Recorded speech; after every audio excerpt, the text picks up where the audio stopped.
The intake nurse sees the blood first. It has soaked through the field dressing, wrapped around the lower half of the boy's face, dark red, turning rust brown under the canvas lights of the camp hospital tent. He is 19 years old, a German Wehrmacht soldier captured somewhere in the final chaotic weeks of the European campaign. When the nurse asks his name, he tries to answer. But the sound that comes out is not a word. It is a wet, choked noise from somewhere behind shattered bone. Sarah Mitchell has been a United States Army nurse for 2 years. She served in North Africa when the heat turned surgical tents into ovens and the sand got into everything, including the wounds she was trying to clean. She worked the field hospitals after Normandy, where boys younger than this one came in missing pieces of themselves, their bodies torn apart by mines and mortars and machine gun fire. She has learned to maintain her professional distance, to see wounds as medical problems rather than human suffering, to keep her hands steady even when her heart wants to break. But something about this one breaks through her defenses. Maybe it is his age, POW. Maybe it is the particular quality of shame in his eyes when the liquid she tries to give him spills down his chin because his mouth will not close properly. Maybe it is just that after 2 years of war, she has reached the limit of how much suffering she can witness without feeling it. Dr. Robert Coleman steps closer, his boots making no sound on the packed dirt floor of the tent. He is 48 years old, a maxillofacial surgeon from Boston who had a successful private practice before the war. He volunteered in 1942, believing it was his duty to use his skills where they were needed most. He has been rotating through field hospitals since the Normandy invasion, moving every few days to keep up with the advancing front lines, performing surgery in conditions that would have been unthinkable in his civilian practice.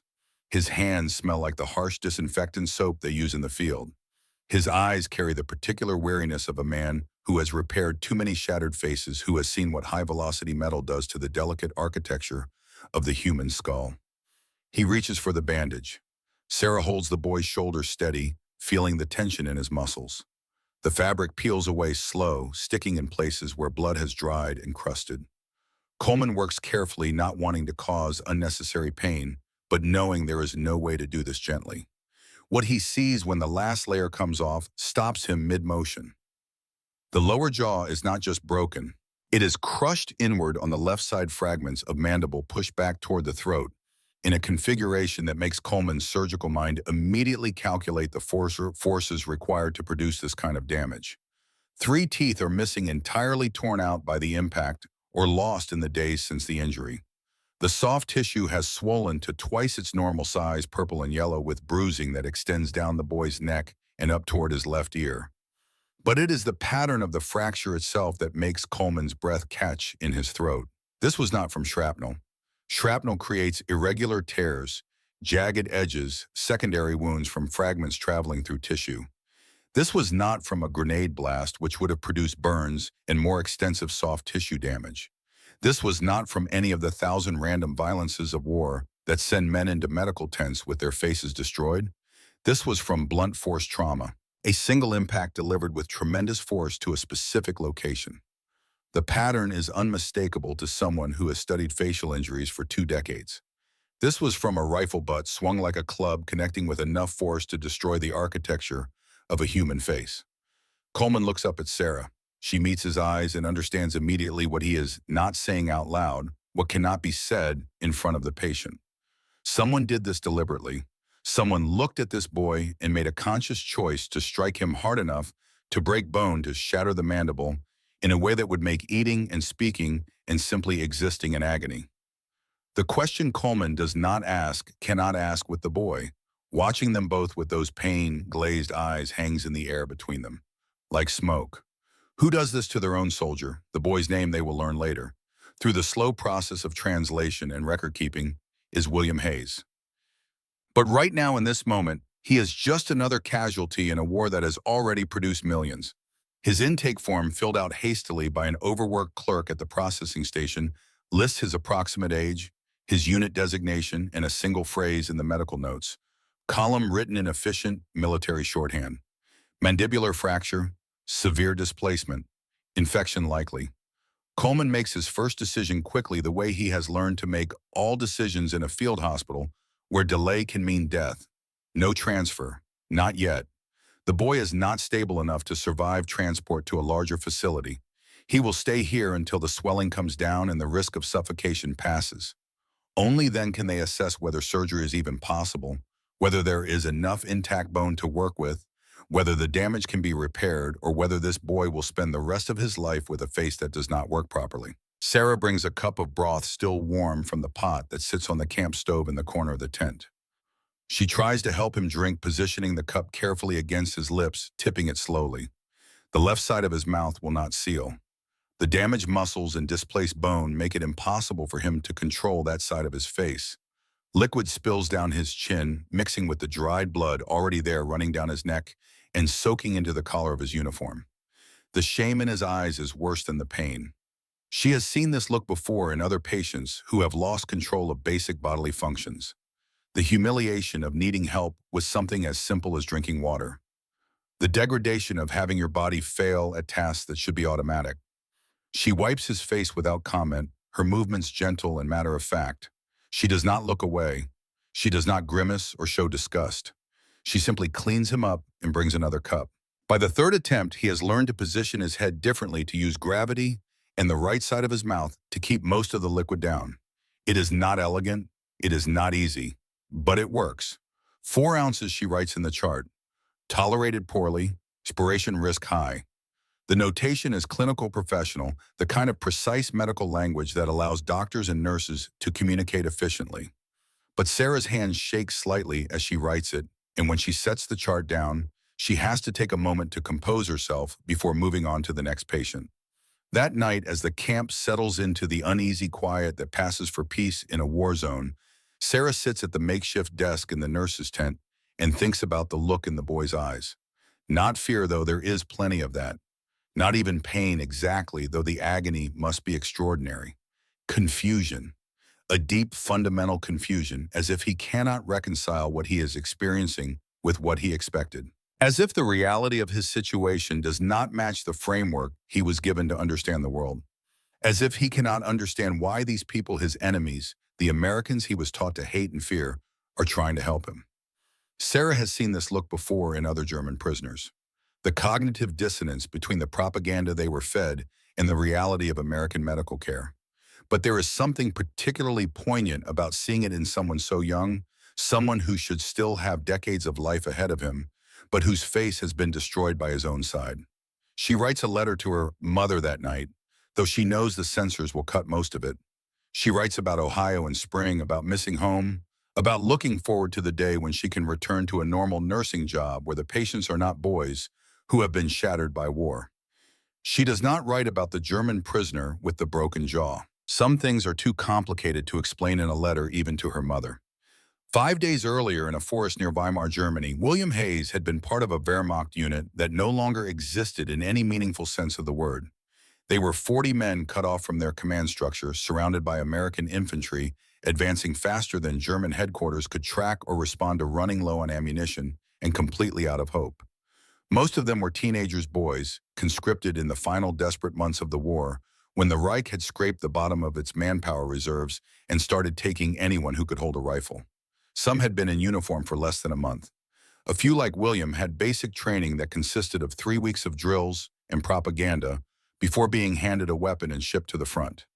Their commanding officer was Lieutenant Warren Drake, 34 years old, career military. A man who had joined the Wehrmacht in 1936 when Germany was rearming, and the future seemed bright when serving your country felt like an honor, rather than a desperate attempt to stave off inevitable defeat. Drake had spent the last 3 months watching his country collapse around him. He had seen units dissolve as soldiers deserted or surrendered.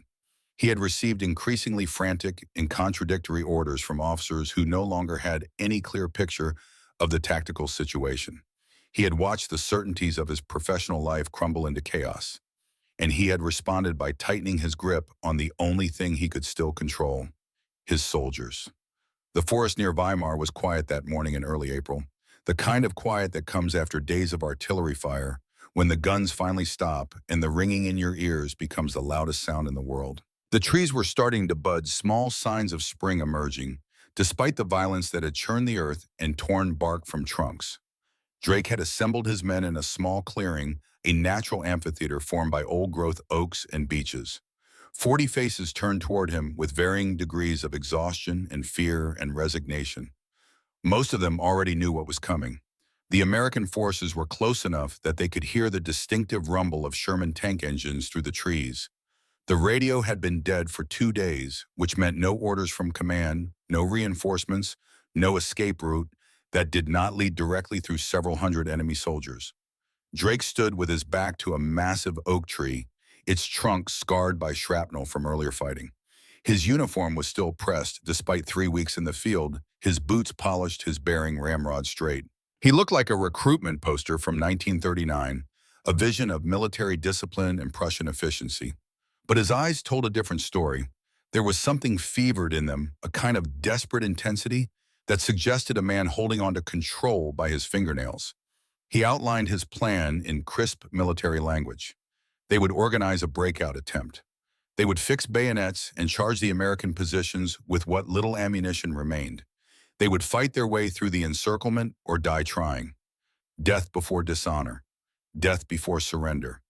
The code that had been drilled into them since basic training. Most of the soldiers listened with the blank expressions of men who had already made their peace with death. A few looked actively frightened, their eyes darting between Drake and the forest beyond, calculating whether they could run before he noticed. William Hayes stood third from the left in the ragged formation, his rifle held at port arms the way he had been taught. He had been in uniform for 2 months, conscripted in February, when the Reich's manpower situation had become so desperate they were taking boys who had barely learned to shave. Before the war found him, he had been a carpenter's apprentice in a village in Bavaria, learning how to read wood grain and measure twice and cut once, how to join pieces so seamlessly that the seams disappeared. He had no business being in this forest with a rifle he barely knew how to use, listening to an officer outline a suicide mission in the language of military tactics. When Drake finished speaking and asked if there were any questions, the silence stretched long enough to become uncomfortable. 40 men who knew better than to speak up, who understood that questioning an officer's orders was a dangerous thing to do even in the best of circumstances, and these were far from the best of circumstances. William raised his hand. The gesture felt absurdly formal, given the situation, like a schoolboy asking permission to visit the bathroom. But old habits died hard, and William had been raised to be polite, to follow rules, to respect authority. Drake's eyes fixed on him, and William felt the weight of that gaze like a physical pressure. Yes, Private. William's voice when he spoke was quiet but steady. He had thought about what to say during Drake's speech, had weighed the words carefully, had convinced himself that speaking up was worth the risk. He suggested they surrender. He pointed out, as respectfully as he could manage, that continuing to fight would not change the outcome of the war, that Germany was clearly losing, that throwing their lives away in a doomed breakout attempt would serve no strategic purpose, that their families would prefer them alive and captured rather than dead and heroic. He spoke for perhaps 30 seconds, long enough to make his case clearly, short enough that he thought maybe, just maybe, Drake would actually listen. The clearing went absolutely silent. 39 other soldiers held their breath. A bird called somewhere in the canopy above, oblivious to the human drama unfolding below. William spoke plainly and simply, the way he had been taught to present an argument in school. He was not trying to be insubordinate. He was not trying to undermine Drake's authority. He genuinely believed he was offering a reasonable alternative that would save lives. He was 19 years old and still believed that reason mattered. Drake's face changed color slowly, like a sunset in reverse. White to pink to red to a deep purple that made the veins in his neck stand out like cables under his skin. His jaw clenched so hard that William could see the muscle jumping beneath the skin. His hands, which had been clasped behind his back in a parade rest position, came forward and curled into fists. For a moment, nothing happened. The whole clearing seemed to hold its breath, waiting to see how Drake would respond to this unprecedented challenge to his authority. Then Drake moved. He crossed the clearing in 4 long strides, his boots thudding on the forest floor. He unslung his rifle with movements that were sharp and precise, the result of years of military training. The other soldiers stepped back instinctively, creating a circle of empty space around William, distancing themselves from what was about to happen. William had just enough time to understand what was coming, just enough time for his eyes to widen and his body to tense before Drake's rifle came up in a wide, brutal arc. The wooden stock of a carabiner 98K weighs about 2 kilograms. When swung with the full force of an adult man's upper body strength, when accelerated through an arc that maximizes velocity, when aimed at a specific point on the human skull, it becomes a devastating weapon. The stock connected with the left side of William's jaw with a sound like a tree branch snapping. Not a clean snap, but a wet, splintering crack that carried across the clearing and echoed off the surrounding trees. The crack was loud enough that several soldiers would later report hearing it clearly even from 10 meters away, even over the distant rumble of American tanks. William went down hard. His knees buckled, and he collapsed like a puppet with its strings cut. His face hit the ground, his head bouncing once on the hard-packed earth and dead leaves. Blood began pooling immediately, dark and thick, soaking into the forest floor and turning the brown leaves black. He tried to push himself up, some instinct for self-preservation overriding the shock and pain, but his arms would not cooperate properly. The world had fractured into disconnected fragments of sensation. Pain so intense it became a white noise that drowned out coherent thought. The copper taste of blood filling his mouth, warm and thick and terrifying. The sensation of bone grinding where bone should not grind, pieces of his mandible moving independently in ways that violated every instinct about how a body should work. Drake stood over him, breathing hard, the rifle still in his hands.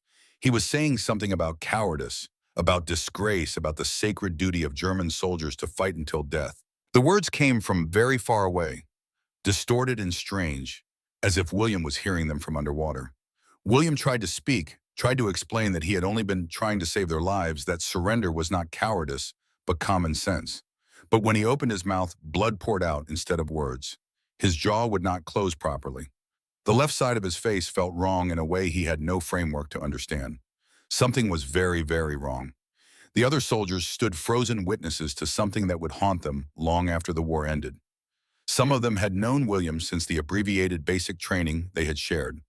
A quiet boy who kept to himself, who was good with his hands, who wrote letters home every week to his mother and younger brother, who had talked sometimes about going back to carpentry after the war, about building houses instead of destroying them. Now he was on the ground with his face broken and his blood soaking into German soil, and Drake was still standing over him, still shouting about honor and duty and the fatherland.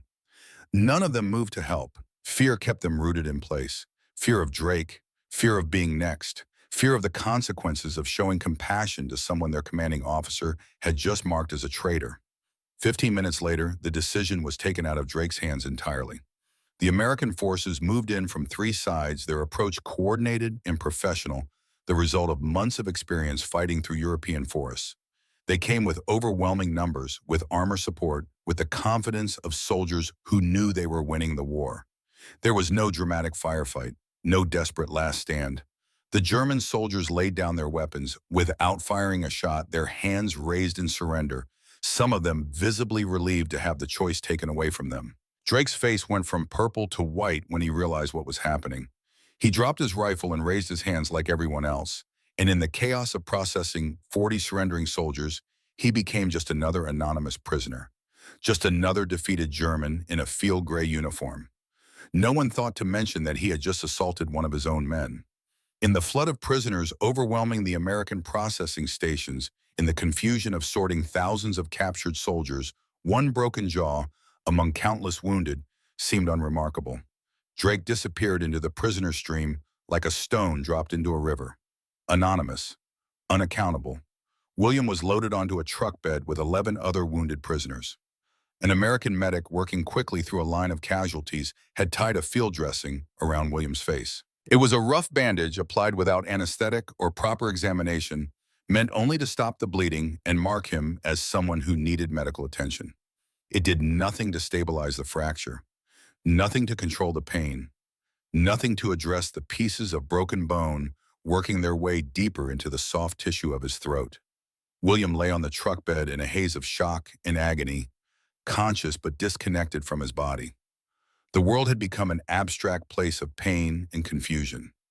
He could hear the truck's engine, feel the rough metal beneath him, taste blood, but none of it seemed quite real.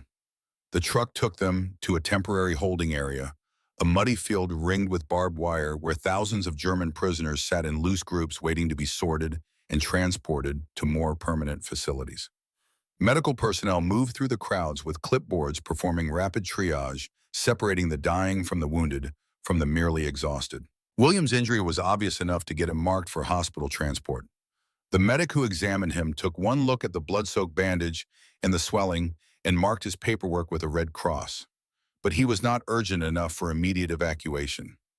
He was stable in the sense that he was not currently dying. He could wait. For 48 hours he waited. The holding area was chaos rendered orderly only by American organizational efficiency. Groups of prisoners sat in designated sections, guarded but not mistreated, fed watery soup and hard bread, given water and access to latrine trenches dug at the perimeter. The mood was strange, a mixture of relief at having survived and anxiety about an uncertain future. William sat apart from the others, not because he wanted to, but because speaking was impossible, and the pain made it hard to focus on anything else. The infection started sometime on the second day, a deep ache that went beyond the broken bone, a throbbing heat that spread through the left side of his face and down his neck. His temperature climbed, the swelling increased. When he touched the bandage with tentative fingers, it was hot to the touch and beginning to smell a sweet, sick odor that he associated with rotting meat. He had a small notebook in his pocket, a cheap thing he had carried since basic training. With a stub of pencil, he wrote his name and hometown on the first page, forming the letters carefully, despite his shaking hand. Wilhelm Hayes, Bavaria, 19 years old, just in case he died, just so someone might find it and notify his family that he had not simply disappeared. But he did not die. On the third day, a convoy of medical trucks arrived to transport wounded prisoners to field hospitals. William was loaded into the back of one truck, his body lifted by two American soldiers who handled him with surprising gentleness, given that he was technically their enemy. The truck bed was hard metal cold, even through his uniform. Every bump in the road sent fresh waves of pain through his jaw, each jolt like being struck again by Drake's rifle. He tried to brace himself, but there was no comfortable position, no way to avoid the constant jarring. One of the other prisoners loaded into the same truck was Frank Miller, a 32-year-old corporal from Hamburg. Frank had been in the same unit, had witnessed the assault in the forest clearing, had watched Drake strike William with a violence that shocked even soldiers who had seen considerable brutality.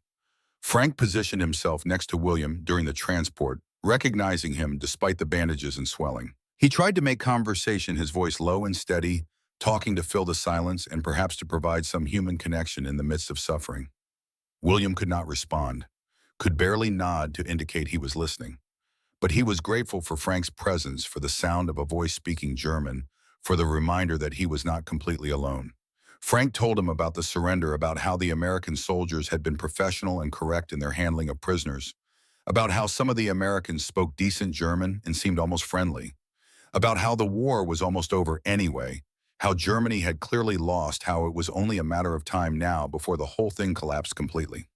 His voice was low and steady, almost hypnotic in its rhythm, and William found himself focusing on the words rather than the pain, using Frank's monologue as an anchor to keep from sliding into unconsciousness. Frank did not mention Drake by name, but when he said that bastard officer disappeared into the prisoner stream, William understood perfectly.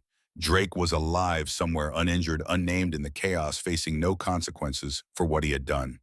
The injustice of it burned somewhere beneath the pain, but William was too exhausted to sustain anger. He closed his eyes and focused on breathing, on surviving the next hour, the next mile, the next moment. When the truck finally stopped and the canvas back opened to reveal a field hospital tent, Sarah Mitchell was there waiting. She was part of a team of nurses and orderlies tasked with receiving the wounded, a well-practiced routine they had performed hundreds of times. She helped him down from the truck bed, her hands gentle but firm, supporting his weight when his legs threatened to give out after hours of lying on cold metal. She guided him into the tent, into the relatively clean and organized chaos of a functioning medical facility. That was when Coleman unwrapped the bandage and saw the full extent of the damage. The examination took 20 minutes, though it felt much longer to William. Coleman worked methodically despite the primitive conditions, his movements precise and practiced. He probed the fracture site with gloved fingers, checking for nerve damage, assessing the displacement of bone fragments, evaluating whether the injury had compromised William's airway. William kept his eyes fixed on the canvas ceiling of the tent, breathing shallow through his nose, trying to stay completely still. The pain was extraordinary, beyond anything he had imagined possible. Every touch sent lightning bolts through his skull, bright white agony that made his vision blur and his stomach clench. But he did not cry out. Somewhere in the haze of pain and fear, he had decided that he would not give them the satisfaction of hearing him scream. Though he was no longer entirely sure who them were, these Americans did not seem like monsters. They seemed like tired professionals doing a difficult job with limited resources. When Coleman finally stepped back, he made careful notes on a clipboard, his handwriting small and precise despite the inadequate lighting. Then he called Sarah over and spoke in a low voice, probably thinking William could not understand English. But William had learned some in school before the war consumed everything. Basic vocabulary and simple grammar enough to get by in simple conversations, enough to catch the essential words of Coleman's assessment: deliberate, assault, rifle butt, superior officer, breakdown of discipline. Coleman added a line to William's medical file, writing slowly in that same precise handwriting: injury sustained under circumstances consistent with assault by commanding officer during breakdown of unit discipline. Pattern indicates blunt force trauma from rifle stock. Fracture severe, but potentially repairable with proper surgical intervention. That single sentence would follow William Hayes through the rest of his time in American custody. A small bureaucratic acknowledgement of something that military justice would never address, a notation in a file that recognized the violence of what had happened without assigning blame or seeking accountability. Drake was somewhere in the vast prisoner system, one anonymous soldier among millions being processed through camps and hospitals. The chaos of the war's end would swallow him completely, and whatever consequences he might face would be lost in the larger collapse of the German military structure. Coleman consulted with another doctor, a dental officer named Major Pierce, who had been summoned from a neighboring field hospital specifically to examine this case. They studied X-rays taken with the portable machine, pointing to the images, speaking in medical terminology that William could not follow. He watched them examine the pictures of his skull, seeing his injury rendered in shades of gray on the film. The broken bone looked stark and brutal in the X-rays, the displacement obvious even to his untrained eye. Finally, Coleman made his decision with the authority of someone who had learned to make difficult calls in impossible situations. The boy needed surgery, real surgery performed in a proper operating theater with specialized equipment that simply did not exist in a field hospital that moved every few days to keep up with the advancing front lines. He needed advanced maxillofacial reconstruction, the kind of procedure that required precision instruments in stable conditions in post-operative monitoring that could extend for weeks or months. He needed to go to America. But first, before any of that could happen, the infection had to be brought under control. On the fourth night of William's stay in the field hospital, his temperature spiked to 103 degrees Fahrenheit. Sarah noticed it during her evening rounds, feeling the heat radiating from his skin when she checked his pulse. She fetched Coleman immediately, pulling him away from another patient. Coleman checked William's vital signs and then examined the wound site, feeling the tissue carefully with experienced fingers. His face hardened when he felt what he was looking for. An abscess had formed along the fracture line, a pocket of infection trapped beneath the swollen tissue. It needed to be drained immediately before the bacteria spread into his bloodstream and turned a serious injury into a fatal one. There was no operating room available. All the surgical facilities were occupied with more urgent cases, soldiers who would die within hours without immediate intervention. Coleman would have to perform the drainage here at bedside in the open ward where other patients could watch. Sarah gathered the necessary equipment with practiced efficiency. A scalpel sterilized by holding it over an open flame until the blade glowed red. Local anesthetic, though not nearly enough to completely numb the area because supplies were running low and had to be rationed. Clean towels and a metal basin to catch the drainage. Coleman positioned himself next to William's cot, his face grave. The translator, a private who had grown up in a German-speaking family in Pennsylvania, explained what was about to happen. "This is going to hurt," Coleman said through the translator, his voice direct and honest. "But if I don't drain this infection, it will spread to your bloodstream and kill you within days. Do you understand?" William nodded once. His hands found the edges of the canvas cot gripped hard enough that his knuckles went white. He had promised himself he would not scream. It was a promise he broke within the first 30 seconds. The incision was small and precise, Coleman's hands steady despite the inadequate light from the kerosene lamps. But when the blade penetrated the abscess cavity, When the pressure that had been building for days suddenly released, the pain became something beyond William's ability to describe or endure. It was not just pain, it was violation. It was his body being opened and invaded nerves that were never meant to be exposed, screaming their distress. It was every nightmare about being helpless and hurt made real. The sound that came out of his throat was animal raw and desperate, stripped of anything human. His body went absolutely rigid, every muscle locked in a full-body spasm that made the canvas cot creak in protest. His hands gripped the edges so hard that the fabric began to tear. The smell hit next, overwhelming the already close air of the tent. Sarah had dealt with infected wounds before, had learned to breathe through her mouth and maintain her professional composure. But this was worse than anything in her 2 years of wartime nursing. The abscess had been building since the original injury days of bacteria multiplying in the warm, closed space. The smell of pus and blood and necrotic tissue was so strong it made her eyes water. She held the basin under William's chin with hands that wanted to shake, but did not, her face carefully neutral, even as her stomach turned. Coleman worked as quickly as his training allowed, expressing the abscess, irrigating the wound cavity with saline solution, ensuring that all the infected material was removed. The whole procedure took maybe 8 minutes from first incision to final irrigation. It was the longest 8 minutes of William Hayes's young life. When it was finally over, he lay trembling on the cot, soaked with sweat despite the cool evening air. Tears streamed down his face, mixing with the blood and drainage. His throat was raw from screaming, each breath scraping against damaged tissue. His hands still gripped the cot edges, and when he finally managed to release them, his fingers were cramped and aching. The canvas bore the permanent indentations of his grip marks that would remain visible long after he was transferred out. But his temperature began to drop almost immediately. The infection that had been poisoning his system was gone, drained away into the metal basin. His body could finally begin the work of healing. Sarah cleaned him up with a gentleness that made him want to cry again for entirely different reasons.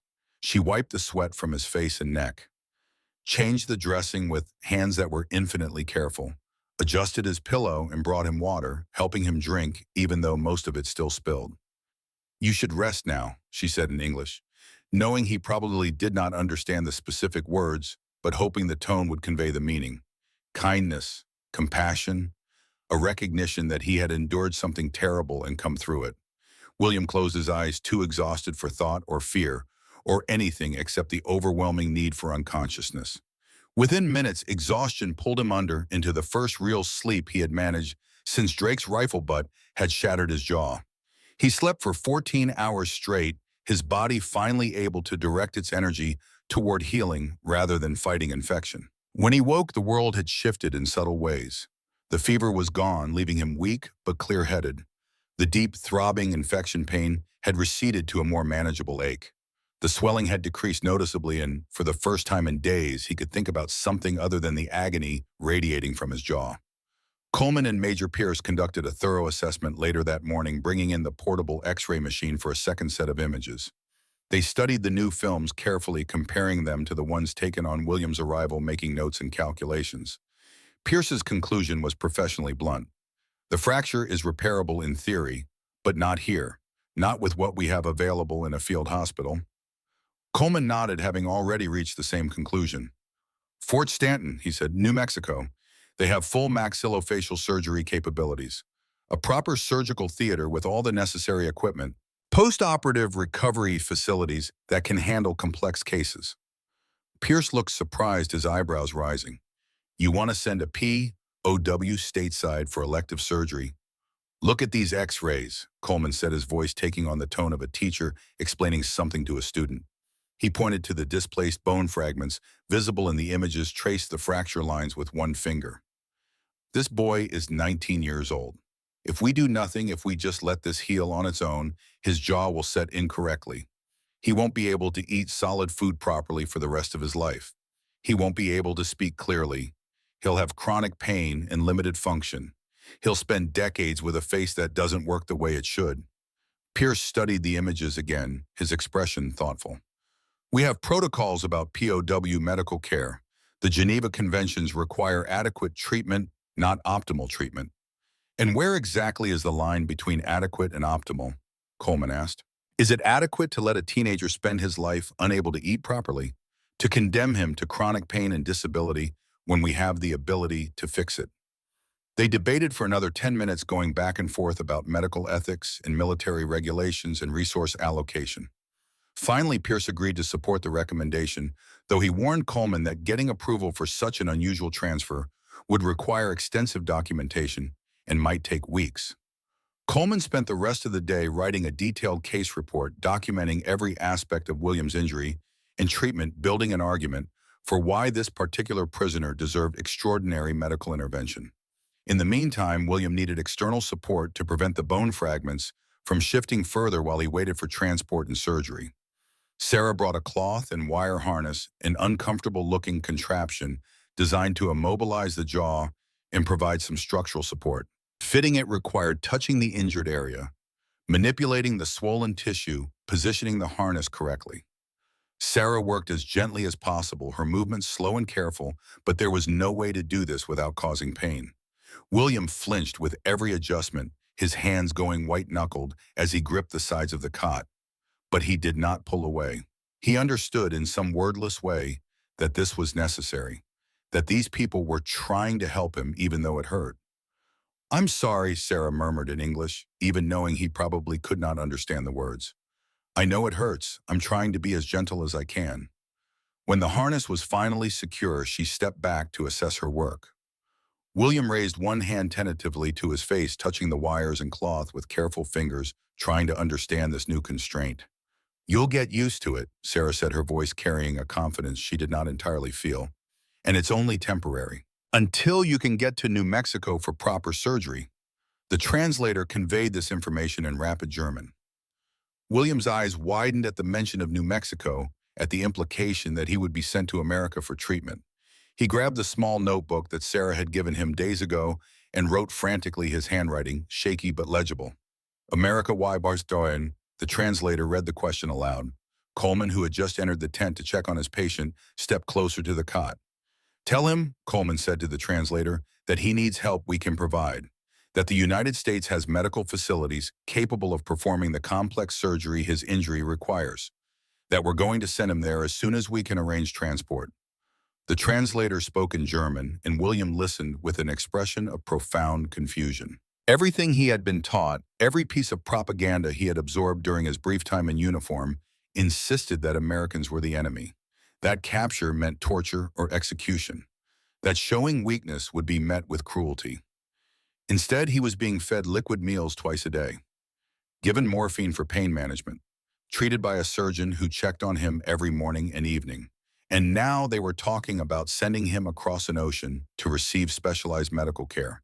Every assumption he had made about the world was wrong.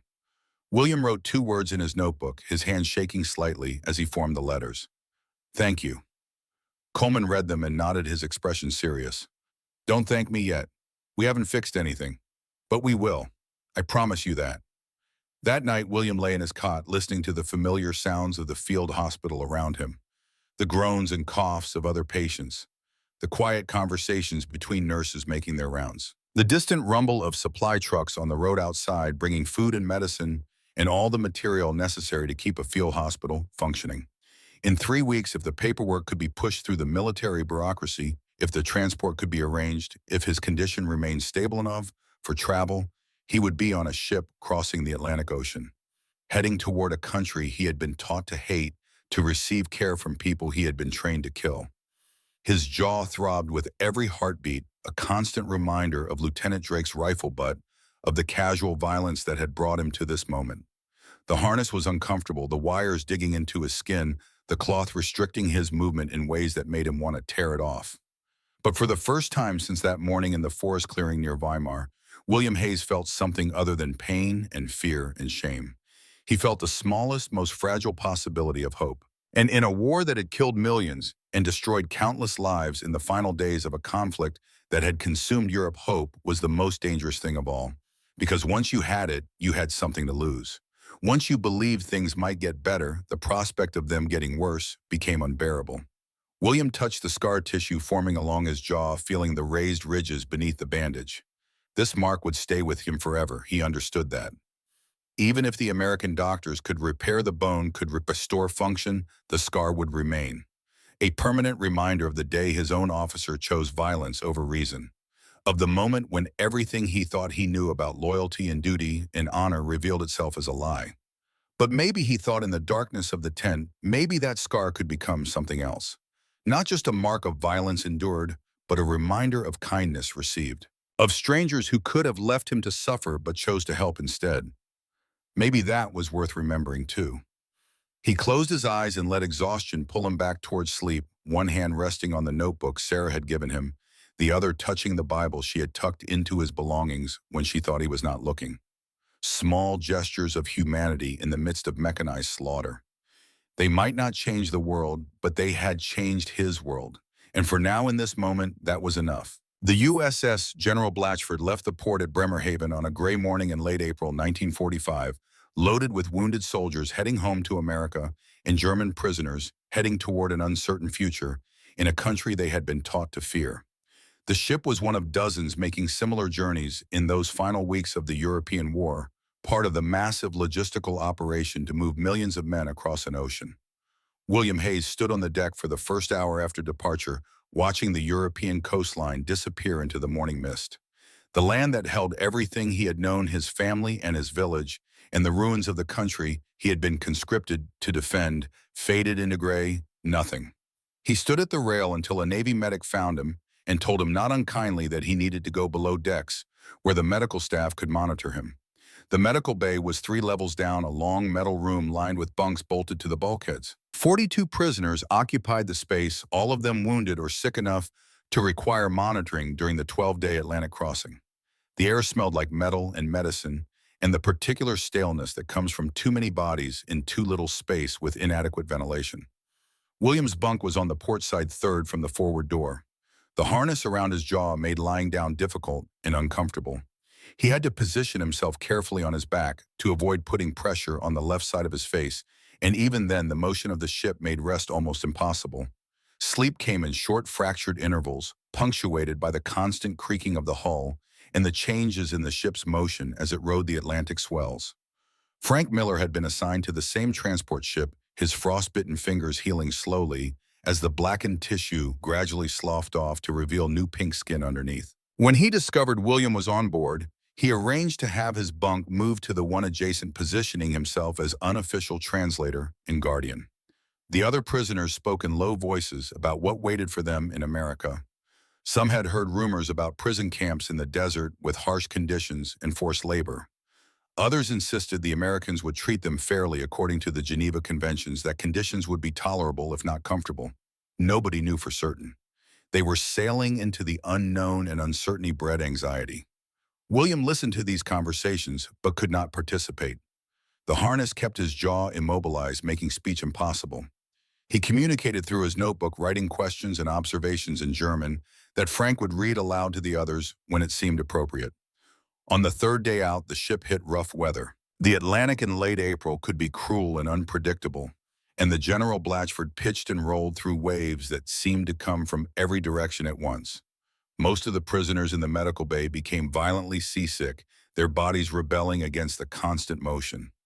William's condition made the seasickness infinitely worse. When nausea hit overwhelming and irresistible, he could not vomit properly. The harness restricted his jaw movement, turning what should have been simple retching into a choking, gagging ordeal that left him exhausted and genuinely frightened that he might suffocate on his own vomit. Sarah Mitchell, who had volunteered for transport duty because she wanted to see the cases through to their final treatment, checked on him every few hours during the rough weather. She brought ginger tea and saltine crackers, though he could only manage the liquids. She sat with him during the worst of the seasickness episodes, holding a basin, rubbing his back in slow circles, murmuring reassurances in English that he only partially understood. "This will pass," she said during one particularly bad spell, when William was convinced he was going to die right there in the medical bay. "The weather forecast says it'll calm down by tomorrow morning. You just have to hold on a little longer. We'll get you to New Mexico, and Dr. Coleman will fix that jaw properly. You just have to keep holding on."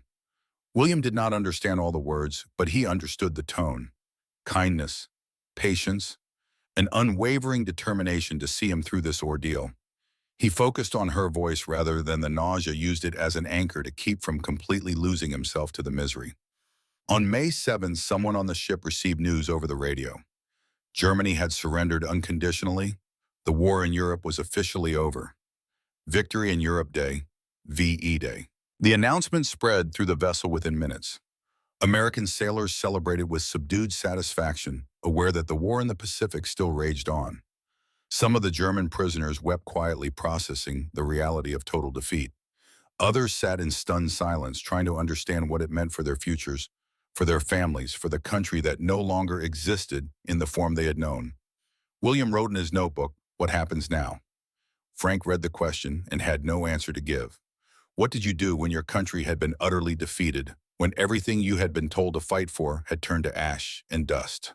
How did you rebuild a life from the ruins of a destroyed nation? The next morning, May 8th, the ship entered New York Harbor. The mood on board was strange and conflicted. American crew members were happy to be home. German prisoners were terrified and uncertain. A Navy medic brought William up on deck, briefly knowing this might be his only chance to see the famous landmark. Sarah accompanied them, staying close in case William had any medical issues. The Statue of Liberty emerged from the morning mist like something from a fever dream. William had seen pictures in books before the war, propaganda, images used to mock American decadence and false promises of freedom. But the reality was completely different from those mocking caricatures. Larger, more imposing, more real. The statue stood with her torch raised high, and the symbolism was not lost on William, even in his pain and confusion. Liberty, freedom, concepts that had been twisted and perverted by the regime he had been forced to serve. Tears ran down his face, and he could not have explained why, even if his jaw had not been wired shut. Something about the sight of that statue, about arriving as a prisoner in the country he had been taught to fear, about surviving when so many others had not. Relief and grief and confusion all tangled together into an emotion too complex for words. Sarah stood next to him at the rail, watching his face rather than the statue. She understood, or thought she did, the complexity of what he must be feeling. Relief at having survived the war. Grief for what had been lost. Shame at defeat. Hope for whatever came next. "Welcome to America," she said softly, and this time William understood the words. He turned to look at her, this American nurse who had shown him more kindness than his own officers ever had, and tried to convey through his eyes what he could not say with words. "Thank you for everything, for seeing me as human when I was supposed to be just an enemy." The train journey from New York to New Mexico took 4 days, and it was like traveling to another planet. William and 43 other German prisoners traveled in a converted passenger car under armed guard, the American landscape scrolling past the windows in an endless parade of variety and abundance. The train carried them west through landscapes William had never imagined could exist.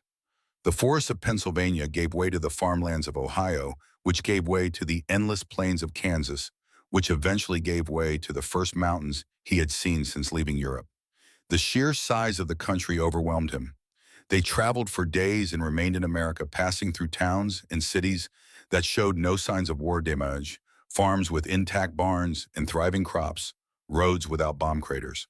Frank sat next to him for most of the journey, pointing out landmarks when he could identify them and making commentary about what they were seeing. "Look at the size of those farms," Frank said as they crossed Iowa. "No wonder they could supply armies on 2 fronts. Look at all that wheat." When they crossed the Mississippi River, wide and brown and majestic, Frank fell silent for a long time. Finally, he said, "We never had a chance, did we? Not really, not against a country with resources like this." William wrote in his notebook, "No, we never did." The landscape changed dramatically as they entered New Mexico. The green of the east gave way to browns and reds and vast open spaces that seemed to stretch forever. Mountains rose in the distance, purple and mysterious. The sky was bigger here, more open, the horizon so distant it made William feel small and insignificant. Fort Stanton appeared in the distance on a hot afternoon in mid-May, shimmering in the heat haze rising from the desert floor.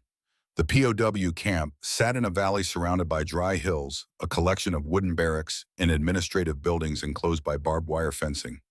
Guard towers marked the corners. American flags hung limp in the still air. The hospital wing occupied the northeast corner of the camp, a cluster of permanent buildings with real roofs and foundations rather than the canvas tents William had grown accustomed to. Electric lights visible through windows, running water, equipment that looked modern and well-maintained. William was processed through intake with the mechanical efficiency of an assembly line designed to handle large numbers. Name, rank, serial number. Medical history reviewed and updated. Physical examination.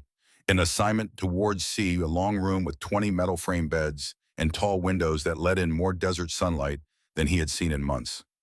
Dr. Robert Coleman had been transferred to Fort Stanton 2 weeks earlier, part of the military's effort to consolidate specialized medical personnel at facilities equipped to handle complex cases. When he walked into Ward C during afternoon rounds and saw William being shown to his assigned bed, his face broke into something that might have been a smile. "Good," Coleman said to the orderly. "I was hoping he'd make it here safely. Let me know when he's settled, and I'll do an initial assessment." Through the translator who accompanied the medical staff, William asked when the surgery would happen. Coleman's answer was measured and professional. "Soon. We need to run comprehensive new x-rays, do a complete assessment of how the bone has been healing, plan the surgical approach carefully. But soon. Within 2 weeks if everything looks good." The head surgical nurse was Lieutenant Grace Abbott, a woman of 32 from Richmond, Virginia, who had been working with POW patients since Fort Stanton opened its hospital wing.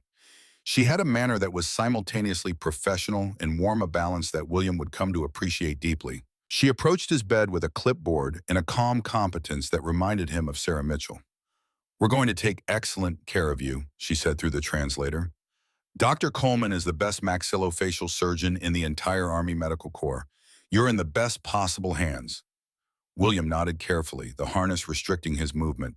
He was beginning to believe them, these Americans, who kept promising to help him. The next week passed in a structured routine of medical examinations. New x-rays were taken from every conceivable angle, the radiologist spending an entire afternoon positioning William's head precisely to capture images that would guide Coleman's surgical planning.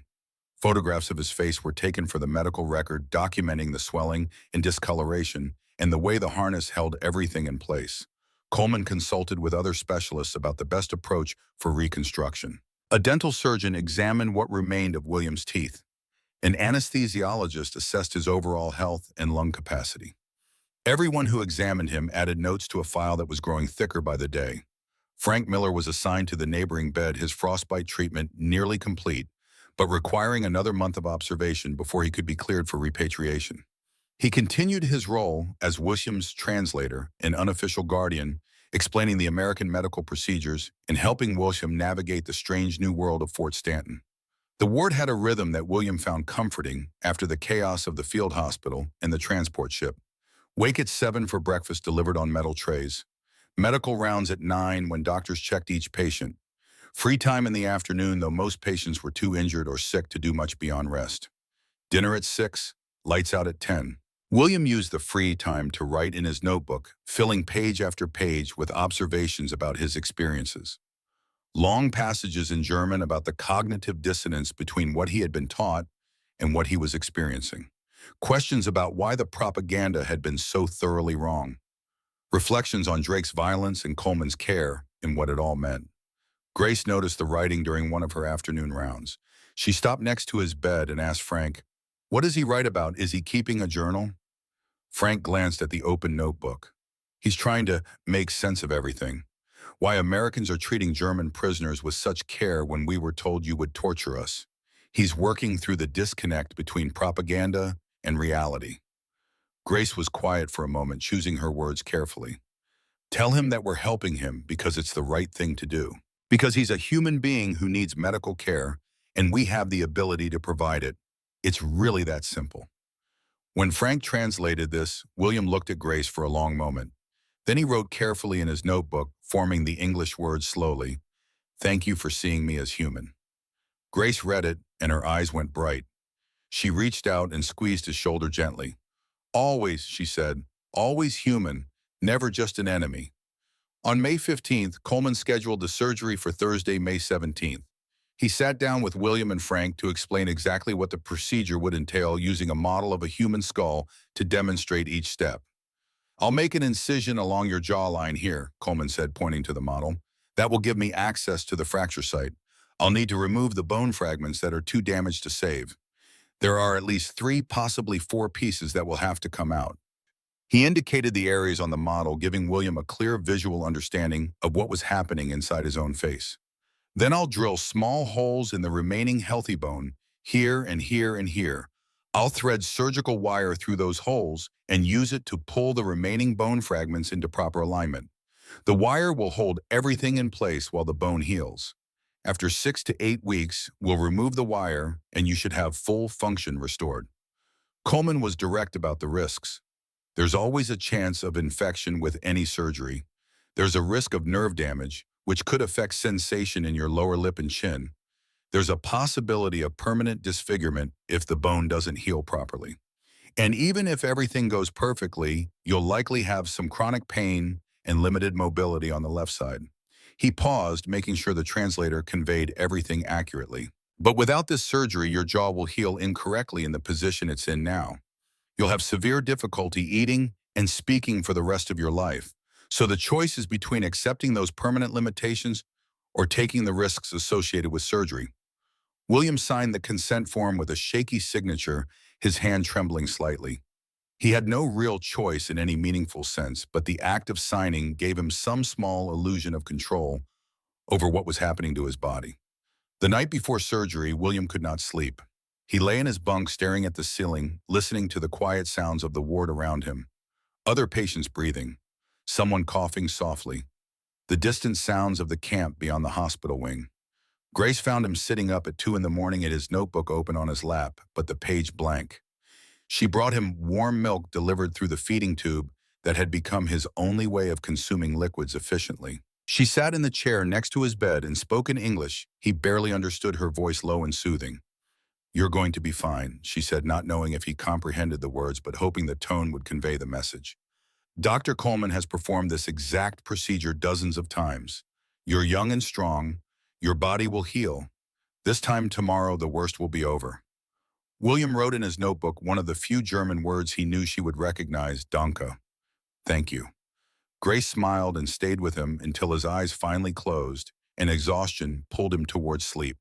The surgery took place on the morning of May 17th in Operating Room 2, the largest and best-equipped surgical theater at Fort Stanton.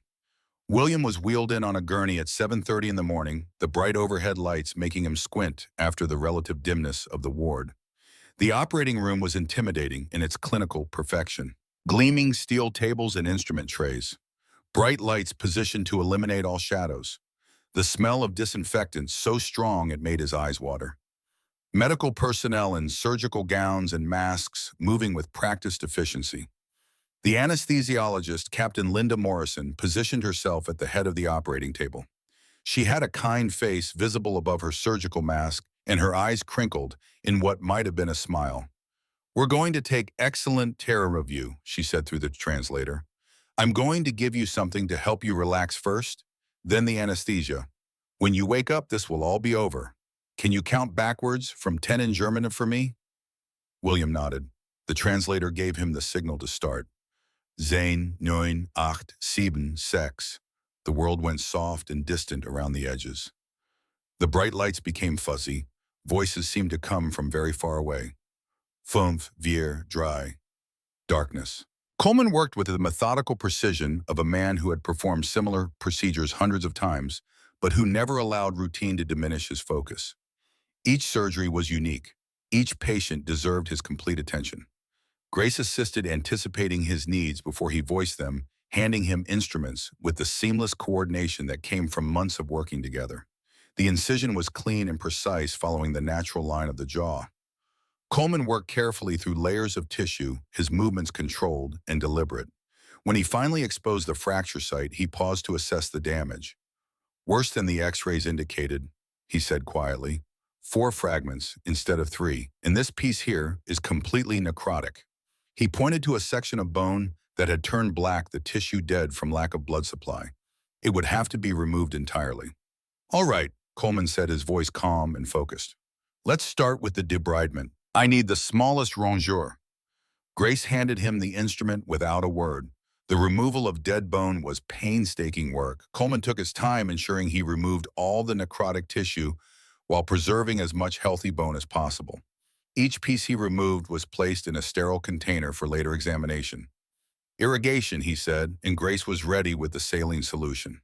They flushed the wound cavity thoroughly, washing away bone fragments and debris, ensuring the area was as clean as possible before beginning the reconstruction. Now we drill, Coleman said. This is the critical part. The drilling required extraordinary precision. Too shallow and the wire would not hold. Too deep and he risked damaging the nerve that ran through the mandible, which would leave William with permanent numbness in his lower lip and chin. Coleman positioned the drill carefully, checking his angles twice before beginning. The high-pitched whine of the drill filled the operating room as he created the first hole, then the second, then the third. Good, he murmured. Very good. Traction steady, Grace. Grace maintained exact pressure on the bone fragments while Coleman threaded surgical wire through the holes he had drilled. The wire was thin but incredibly strong, designed to hold bone in position while it healed. Threading it through the small holes required patience and steady hands. Coleman worked methodically, his focus absolute, pulling each piece of wire through and positioning it carefully before moving to the next. 2 hours into the procedure, the reconstruction began to take shape. Coleman pulled the bone fragments into alignment, checking the position visually and by feel, making minute adjustments until everything sat correctly. Tighten the wire slowly, he instructed Grace. We need even pressure across all the anchor points. Together, they twisted the wire, increasing the tension, gradually watching as the fragments pulled together into something approaching normal anatomy. It's holding, Coleman said with satisfaction. Good, that's holding well. Let's check the occlusion. He manipulated William's jaw, carefully ensuring the teeth would meet properly when the jaw closed. Small adjustments were made. Wire tightened fractionally here, loosened slightly there. After 2 hours and 40 minutes, Coleman was satisfied with the reconstruction. Now we close, he said. The closure required 2 layers of sutures. Internal sutures using dissolvable material that would be absorbed by the body over time. External sutures using silk thread that would hold the incision closed and could be removed once the wound had healed sufficiently. Coleman worked with the same meticulous care on the closure as he had on the reconstruction itself. Each suture placed precisely the tension, even the spacing perfect. When he finally stepped back, the incision was barely visible, a thin line that would heal into a scar, but would not disfigure. Total time 2 hours, 43 minutes, Morrison announced from her position at the head of the table. Vitals remained stable throughout. Patient tolerated the procedure well. Coleman stripped off his gloves and made notes on the surgical record. Mandibular reconstruction completed successfully. 4 bone fragments removed. Remaining bone aligned and stabilized with surgical wire. Prognosis for full functional recovery is good. Patient to be monitored closely for signs of infection. William was moved to the recovery area where Grace took over his care. She monitored his vital signs, watched his breathing, ensured the airway remained clear as he gradually emerged from anesthesia. He woke slowly over the course of an hour, confusion giving way to awareness, giving way to pain. The morphine Morrison had given him during surgery was wearing off, and the reality of what had been done to his body was asserting itself. Grace was there immediately when his eyes opened. Surgery successful, she said in English, knowing he would not understand all the words, but hoping the tone would convey the essential message. Dr. Coleman is very pleased with how everything went. You're going to be fine. William tried to nod and discovered that even that small movement sent bright bolts of agony through his jaw. He made a small sound of distress. Grace administered morphine quickly, and the sharp edges of the pain softened into something more bearable. William's eyes found hers, asking a question he could not voice. Yes, she said, understanding. It worked. The surgery was successful. Your jaw will heal properly now. Relief and pain and exhaustion washed over William in equal measure. He closed his eyes and let the morphine pull him towards sleep. The first 72 hours after surgery were a test of endurance. Pain that morphine could only dull, never eliminate completely. The drug was administered every 4 hours, which meant 4 hours of relative comfort, followed by a gradual crescendo of agony as the medication wore off and he waited for the next dose. Between injections, William lay as still as possible in his hospital bed, eyes open, staring at the ceiling tiles and trying not to move his head. Any movement, no matter how small, sent lightning bolts of pain through his reconstructed jaw. Even breathing deeply was risky, so he kept his breath shallow and careful. Grace checked on him every hour during those first 3 days.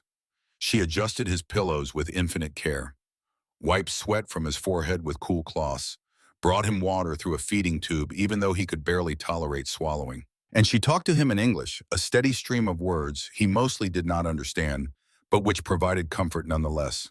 She told him about Virginia, about growing up in Richmond, about the house she lived in as a child with magnolia trees in the yard. She told him about nursing school and her first job at a hospital in Charleston. She talked about the weather and the food in the mess hall and the patients in the other beds. William did not understand most of the words, but he understood the intention behind them. Grace was giving him her voice as an anchor, something to focus on besides the pain, a reminder that he was not alone. By the end of the first week, the acute pain had dulled to a constant deep ache. William was able to sit up in bed without feeling like his head might explode. He could take liquid nutrition through a tube inserted in the corner of his mouth, though the process remained slow and frustrating. Coleman checked on him every other day, inspecting the external sutures, palpating the jaw carefully to check alignment, making detailed notes in the medical chart about healing progress. On the 10th day after surgery, Coleman delivered the news William had been waiting for. The surgery was successful, he said through the translator, speaking slowly to ensure every word was conveyed accurately. The bone is healing well. The alignment is good. In 6 to 8 weeks, we'll remove the surgical wire, and after that, you should regain full function. You'll be able to eat normally, speak normally. There may be some residual pain and stiffness, but nothing that will significantly limit your life. William's reaction was not the relief Coleman had expected to see. Instead, there was just a bone-deep exhaustion, the look of someone who had been holding on so tightly for so long that the promise of eventual normalcy felt abstract and unreal. Grace noticed it too. After Coleman left to continue his rounds, she sat in the chair next to William's bed. "He's been in survival mode since April," she said quietly to Frank, who had been listening to the exchange. "It's hard to shift out of that mindset. Hard to believe in a future when you've spent months just trying to survive the present." Frank nodded understanding. He had felt something similar when his own treatment was completed, when the frostbitten fingers had healed enough that he was cleared for eventual repatriation. The future felt less like a promise and more like a threat. The recovery process required patience William did not know he possessed. The surgical wire would stay in place for 6 weeks minimum, possibly 8, depending on how the bone healed. 6 to 8 weeks of liquid meals delivered through a feeding tube. 6 to 8 weeks of not being able to open his mouth more than a few millimeters. 6 to 8 weeks of depending on other people for even the most basic tasks. He adapted by creating small routines that gave his days structure and purpose. Every morning at 8, he would walk the length of the ward twice slowly, using the activity to rebuild strength and fight the muscle atrophy that came with prolonged bed rest. At 10, he would sit by the window and watch the activity in the camp beyond the hospital wing. Prisoners being marched to work details. Trucks bringing supplies. The American flag being raised and lowered with ceremony. In the afternoon, he wrote in his notebook, filling page after page with reflections and observations. And in the evening, Frank would give him English lessons, teaching him vocabulary and basic grammar through gestures and exaggerated pronunciation. William practiced silently, his lips forming words without sound, because the wire prevented his jaw from moving. "Thank you, water. Please, good morning, how are you?" He built his vocabulary systematically, knowing that English would be useful when he eventually returned to occupied Germany. Frank was patient and encouraging, creating little games to help William remember words and sentence structures. He would point to objects around the ward, and William would write the English word in his notebook. Frank would act out verbs, and William would write the corresponding vocabulary. The other patients in the ward watched these lessons with varying degrees of interest. Some joined in, eager to learn English themselves. Others remained isolated in their own recovery, too focused on physical pain to worry about language acquisition. In late June, nearly 2 months after William's arrival at Fort Stanton, the Red Cross facilitated the first wave of family notifications for prisoners whose status had been confirmed and whose locations were stable enough for correspondence. William was informed he could write a letter home. 25 words maximum. 25 words to tell his mother and brother that he was alive after months of silence and uncertainty. He spent an entire afternoon composing those 25 words, writing draft after draft in his notebook, crossing out phrases and rewriting them, trying to convey the essential information without causing unnecessary worry. The final version was simple and direct. "I am alive in hospital in America. Injured but recovering well. I hope you are safe. I miss you very much. Wilhelm. He signed his name at the bottom with a hand that shook slightly, whether from emotion or physical weakness, he could not say. He handed the letter to the ward clerk, who added it to a stack of hundreds of similar letters waiting to be processed through the International Red Cross mail system. The letters would be translated into English for censorship review. Any information deemed sensitive would be redacted. Then they would be translated back into German and forwarded through neutral countries to occupied Germany, where they would be delivered through whatever postal system still functioned. The process would take weeks at minimum, possibly months. William knew this intellectually, but emotionally, he started watching for a response immediately. Every day he asked Frank, "Post today." Every day Frank checked with the ward clerk and returned with the same answer, "Not yet." The waiting was its own kind of torture. Not knowing if his family had survived the war, not knowing if his village still stood, not knowing if a letter from America would even reach them through the chaos of occupied Germany. 5 weeks passed with no response. William tried not to let hope build, tried to prepare himself for the possibility that his family was gone, that the house where he grew up had been destroyed, that he was writing letters to ghosts. But hope persisted anyway, stubborn and unwelcome. Then on a hot afternoon in late July, when the New Mexico heat made the ward feel like an oven despite the open windows, the ward clerk brought William a thin envelope with his name written in familiar handwriting. His mother's handwriting. William's hand shook so badly he almost dropped the envelope. Frank had to help him open it, the simple act of tearing paper suddenly beyond his capability. The letter was written on thin, cheap paper, the kind used in occupied Germany when better materials were unavailable. The ink was slightly faded, as if the pen had been running dry. But the words were hers, unmistakably hers, and William read them with tears streaming down his face. Margaret Hayes wrote that the family had survived the war. Their village had been occupied by American forces in late April without major fighting. The Americans had been strict, but generally fair. There was food rationing and curfews, but no mass reprisals or violence. His younger brother Thomas was 15 now, nearly a man working on a local farm to help earn money and food rations for the family. He was healthy and strong and talked about William often. Their father had died in November of 1944. An old wound from the First World War shrapnel that had been lodged near his spine for decades had finally shifted and caused an infection that killed him within a week. Margaret did not provide details about William's injury. The censored letter he had sent would not have included specific information about how he was hurt or where he was being treated. She simply wrote that she was grateful he was alive, that she prayed for him every night, and that she would wait however long was necessary for him to come home. The last line made William's breath catch in his throat. "Your father would be proud that you survived. Come home when you can." He read the letter 4 times slowly, absorbing every word. Then he folded it with infinite care and tucked it into his notebook, where he could touch it whenever he needed the reminder that he had something to return to someone waiting for him. Frank saw the tears and understood without asking. He placed a hand on William's shoulder and said simply, "Good news." William nodded, not trusting himself to write a coherent response. That night he slept better than he had in months. In early July, 7 weeks after the surgery, Coleman made the decision to remove the surgical wire. The bone had knit together sufficiently. X-rays showed good healing and proper alignment. Leaving the wire in place any longer risked complications as the body tried to reject the foreign material. The removal procedure was scheduled for a Tuesday morning. William was nervous in a way he had not been before the original surgery, though he could not quite identify why. Perhaps it was the fear that removing the wire would undo all the healing. Perhaps it was simply anxiety about another medical procedure, another invasion of his body. Grace sensed his nervousness during the preparation. "This is quick," she assured him through the translator. "Much faster than the original surgery. 10 minutes, maybe 15 at most. Some discomfort, but not real pain. And when it's over, you'll be able to start moving your jaw again." The procedure took place in a small treatment room rather than the main operating theater.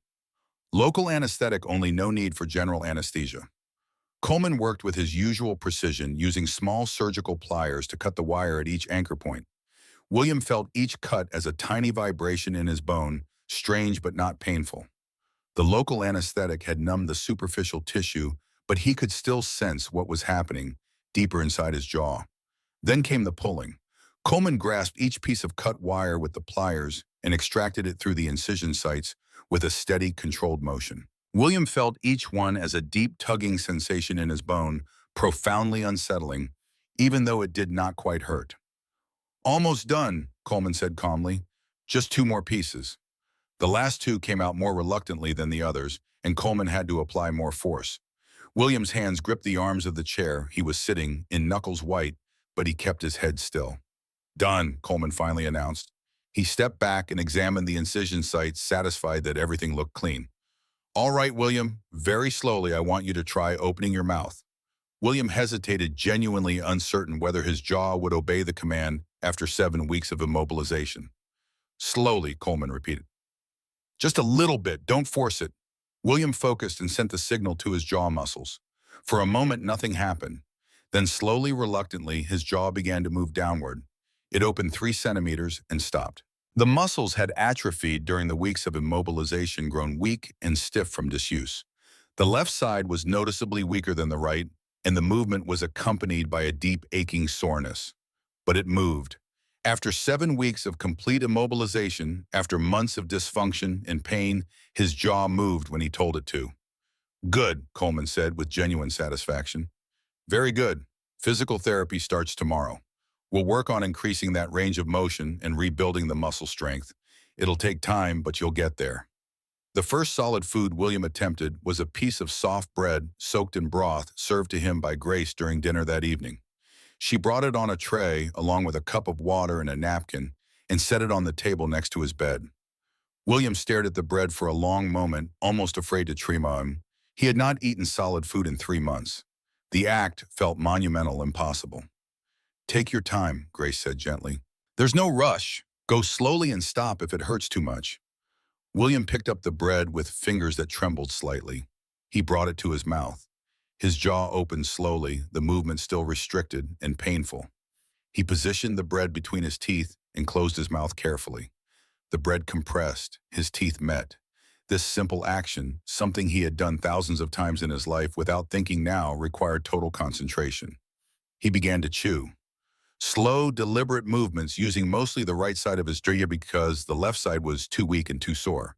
The bread was soft enough that it did not require much force, but even the minimal effort made his jaw ache deeply. He kept chewing, refusing to give up working the bread until it was soft enough to swallow.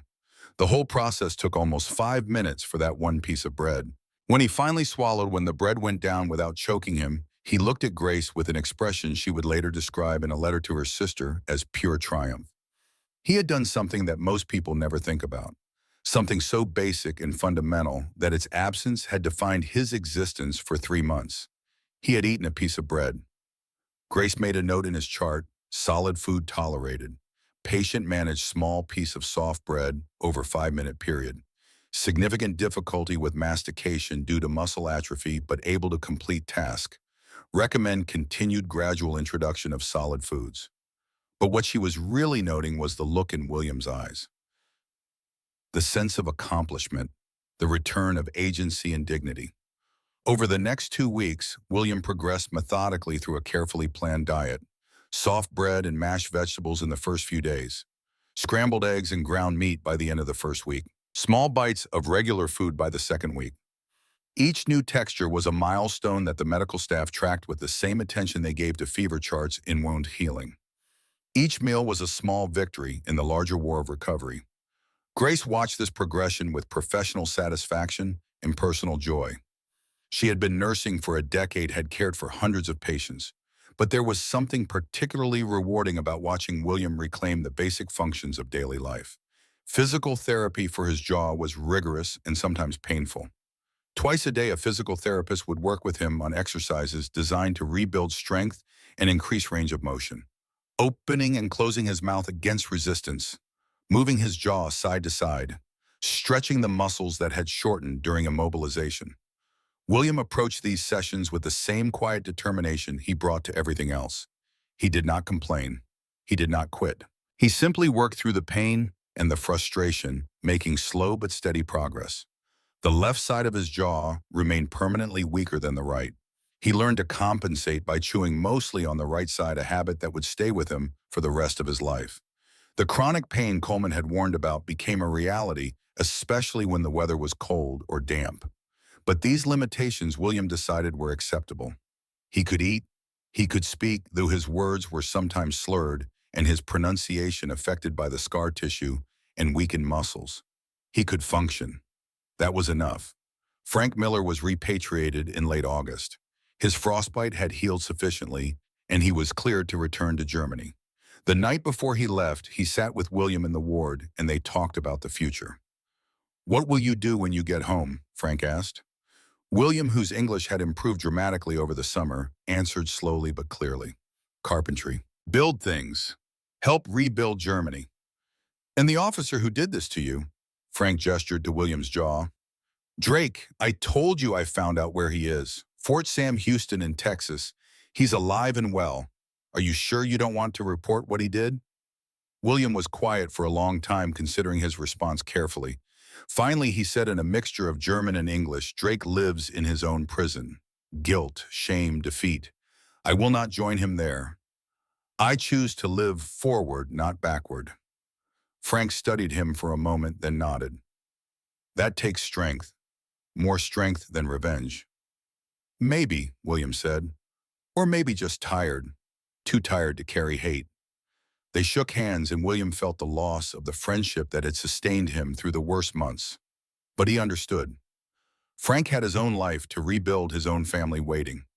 By August, Fort Stanton had transitioned from a treatment facility to a transit point for prisoners awaiting repatriation. The war in Europe was over. The war in the Pacific had ended with atomic bombs and Japanese surrender. The world was at peace, and now came the massive task of returning millions of displaced people to whatever homes remained. Priority for repatriation was given to prisoners from Western Germany, where American and British occupation zones had established relatively stable infrastructure for receiving returnees. William's village was in the American zone in Bavaria, which meant he was placed on a list for an October transport. In the meantime, he remained at Fort Stanton in a strange limbo. No longer a patient in need of active medical care, but not yet free to go home. He was moved from Ward C to a holding barracks on the edge of the hospital wing, a transitional space for recovered prisoners awaiting transport. He used the time productively. Physical therapy continued for his jaw. His English lessons became more advanced. He read books from the camp library, working through simple English texts with a dictionary at hand, building vocabulary and comprehension. One afternoon in mid-September, Grace found him in the library reading an English-language newspaper, moving his lips silently as he worked through the article. "Your English has gotten very good," she said, sitting down across from him. William looked up and smiled slightly, the expression still somewhat lopsided because of the lingering weakness on the left side. "Thank you. I practice every day. We'll need English in occupied Germany." "Smart thinking," Grace said. Then after a pause, "Can I ask you something personal?" William nodded. "The officer who broke your jaw. Have you thought about what you'll do if you ever see him again?" William set down the newspaper and considered the question seriously. "Dr. Coleman asked me this also. I think about it sometimes. But I decide nothing. If I see Drake again, maybe I feel different. But now today I choose not to carry hate. Hate is heavy. I am tired of being heavy." Grace's eyes went bright. "That's very wise," she said softly. "Not wise," William corrected. "Just want to live. Want to go home. Build house. Maybe have family someday. Drake cannot be part of that future, so I leave him behind." On September 28th, Grace conducted William's final medical examination before repatriation. She checked his jaw mobility, tested his bite, evaluated the healing of the incision site. Everything looked good. The scar would be permanent, a visible line along his jaw, but it had healed cleanly without keloid formation or other complications. She signed off on his fitness for transport with mixed feelings. Professionally, she was satisfied with the outcome of his treatment. Personally, she would miss him. He had been one of her success stories, a patient she had watched transform from a broken boy into a young man reclaiming his life. "You're cleared for travel," she said, adding her signature to the final form. "You should be on the next transport to the East Coast, probably leaving within 2 weeks." William's expression was complex. Relief at going home, Anxiety about what he would find there, gratitude to the people who had cared for him. "Thank you," he said in clear English. "You saved more than my jaw. You showed me kindness, humanity. You gave me hope."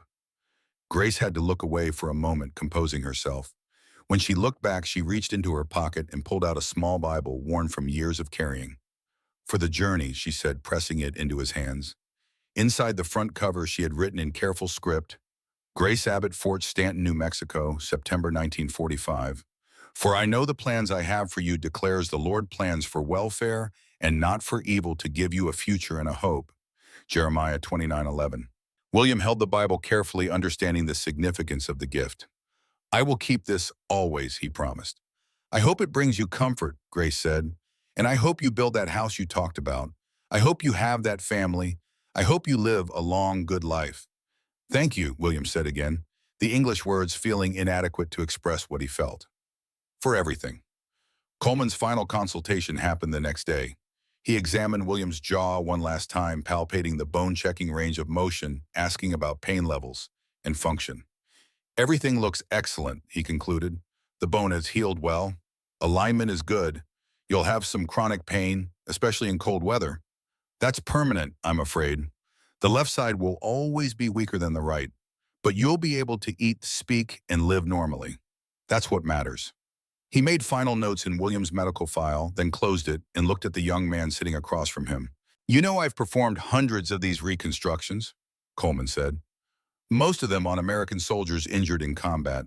But I have to tell you, William, watching you recover has been one of the most rewarding cases of my career." William looked surprised. "Why?" "Because you could have let this break you," Coleman said simply. "The injury, the circumstances, the betrayal by your own officer. You had every reason to become bitter and angry, but instead you chose to heal. Not just physically, but in every other way. That takes real strength." He stood and extended his hand. William shook it, feeling the calluses from years of surgical work. "Your jaw will always remind you of what happened," Coleman said. "But don't let it define you. You're more than the worst thing that was ever done to you." "I will remember," William promised. "I will try to live worthy of what you gave me." "You don't owe me anything," Coleman said. "Just live well. That's enough." On October 1st, the transport convoy formed in the Fort Stanton yard. 400 German prisoners heading to the East Coast to ships that would carry them back across the Atlantic to whatever remained of their homeland. William Hayes climbed into the back of a truck with his few possessions, a faded Wehrmacht tunic that he had worn since capture, his notebook filled with observations and reflections in German and broken English, 4 letters from his mother, precious beyond measure, Grace's Bible tucked carefully into his pack. As the truck pulled away from Fort Stanton, William looked back at the hospital wing one final time. The building where he had spent 4 months, where he had undergone surgery that saved his ability to eat and speak, where strangers had become something like friends. He raised one hand in a small wave, though he did not know if anyone was watching. The last thought he had as Fort Stanton disappeared behind them was simple and profound. He had arrived broken, he was leaving healed, and that made all the difference. The train carrying William Hayes and 399 other German prisoners rolled eastward through the American heartland in early October 1945. 4 days of travel through landscapes that seemed impossible in their variety and scale. The New Mexico desert gave way to Texas plains, stretching to horizons so distant they seemed to curve with the earth itself. Then forests that turned the world-green rivers wide enough to be seas, mountains that rose blue and mysterious in the distance. William sat by a window in the third passenger car, watching America scroll past like a film played at slow speed. The country was so vast, so untouched by the war that had consumed Europe, that his mind struggled to process the implications. Towns with intact buildings, farms with barns that had roofs and walls, roads without bomb craters, children playing in yards who had never known the sound of artillery. The other prisoners spoke in low voices about the future, their conversations a mixture of hope and dread. Some were eager to see their families again, to begin the work of rebuilding their lives. Others were terrified of what they would find, whether their villages still stood, whether anyone they loved had survived. William listened but participated little. His English had improved enough that he could follow some of the guards' conversations, and he found himself more interested in understanding this strange country that had both defeated and healed him. At night, when the train stopped to refuel at small stations in places with names like Little Rock and Memphis and Knoxville, William would stand on the platform and look up at the same stars that hung over Bavaria, the same constellations his father had taught him to identify when he was a boy, learning carpentry in what felt like another lifetime. The continuity of the stars gave him a strange comfort. Some things remained constant, even when everything else had changed. The processing facility at Camp Shanks in New Jersey was organized chaos rendered into something approaching efficiency through American bureaucratic systems. Thousands of prisoners being moved through medical screenings, identity verifications, paperwork checks, final debriefings. The machinery of repatriation operating at full capacity. William passed the medical screening without difficulty. Coleman's detailed documentation of his treatment meant the camp doctors simply verified that he could eat, speak, and function adequately. His jaw was healing well. He was fit for the journey home. The identity verification took longer. A clerk examined his papers, compared his face to the photograph taken when he first arrived at Fort Stanton, checked his fingerprints against the records. Everything matched. Wilhelm Hayes, 19 years old, private in the Wehrmacht, captured April 8th near Weimar. Medical case transferred to Fort Stanton for specialized treatment. The clerk paused when he reached the medical notes about the circumstances of William's injury. "Says here you were assaulted by your commanding officer," the clerk said through a translator, his voice carefully neutral. "That's how you got the jaw injury." William nodded. "There are procedures if you want to file formal charges through the Red Cross. War crimes tribunals are being established. They're taking testimony about abuses." William had anticipated this question, had thought through his answer during the long train ride east. He replied in careful English, wanting to be certain there was no misunderstanding. "No charges. I want only to go home." The clerk studied him for a moment, perhaps trying to understand why someone would decline justice, but he simply shrugged and stamped William's papers. Approved for repatriation. William wrote his 6th letter home that night, sitting on a bunk in the crowded barracks with a stub of pencil and the thin paper provided by the Red Cross. The letter was brief, constrained by space and by the limitations of what he could say without triggering the censors. "Coming home soon. Ship leaves in 3 days. I am well. Looking forward to seeing you. Wilhelm." He did not mention the scar that ran along his jaw or the slight slur in his speech. Did not explain the permanent weakness on the left side or the way cold weather would make the bone ache for the rest of his life. Those were details for conversation for the long nights when he would sit with his mother and brother and try to explain where he had been and what had happened. If he could find the words. If words existed for experiences that felt impossible to translate. The SS Marine Shark was waiting at the dock in New York Harbor, a Liberty ship that had carried cargo during the war and now carried human beings in its converted holds. 800 German prisoners would make the crossing, packed into spaces designed for supplies rather than people. The conditions were not cruel exactly, but they were far from comfortable. Bunks stacked 3 high in holds that had once carried tanks and ammunition. Minimal ventilation, food that was adequate but monotonous. A sense of being cargo rather than passengers. But they were going home. That made the discomfort bearable. William stood at the rail as the ship pulled away from the dock, watching the Statue of Liberty recede into the distance. He had arrived at this harbor 5 months ago as a wounded prisoner, terrified and confused, his jaw held together by a makeshift harness. Now he was leaving as a young man whose jaw had been rebuilt by enemy surgeons who had shown him more humanity than his own officers.